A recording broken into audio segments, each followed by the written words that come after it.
Halo teman-teman semuanya, sobat literasi. Pernah nggak sih kalian itu ngerasa hidup kita tuh kayak diatur sama pendapat orang lain, atau pas kita ngelakuin ini itu karena takut dinilai ataupun nggak disukain, sama kita tuh takut nggak diterima sama orang lain. Nah, di video kali ini kita bakal bahas satu buku yang ngajarin kita buat lepas dari semua itu. Nah, judulnya itu Berani Tidak Disukai. Dan sebelum itu, kenalin, nama saya Afika Zara, saya siswa dari SMA Negeri Sumatera Selatan. Oke, next.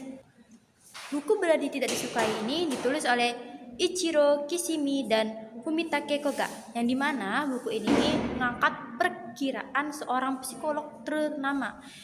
Itu adalah Alfred Adler, yang dimana ini banyak membahas soal keberanian untuk jadi diri kita sendiri. Nah, uniknya di buku ini ditulis dalam bentuk percakapan antara seorang filsuf dengan seorang pemuda, yang dimana kita seolah-olah diajak ikut ngobrol serta diskusi, bahkan debat bareng sama mereka. Lalu secara garis besar isi buku ini ngajarin kita gimana sih caranya hidup tanpa harus selalu cari validasi dari orang lain. Nah, ada beberapa poin yang penting yang harus dibahas. Salah satunya adalah tentang separasi tugas. Nah, intinya kita tuh harus belajar membedakan mana yang jadi urusan kita dan mana yang bukan. Misalnya pendapat orang lain tentang kita itu bukan tugas kita untuk dipikirkan. Nah, yang penting adalah gimana kita menjalani hidup dengan cara yang kita yakini benar.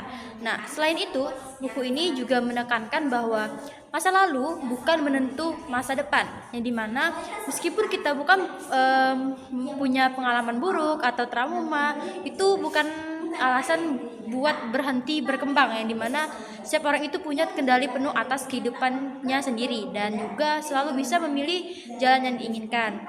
Nah, salah satu kelebihan dari buku ini itu bahasanya itu mudah dipahami, walaupun pembahasannya tentang teori psikologi, cara penyampaiannya sederhana dan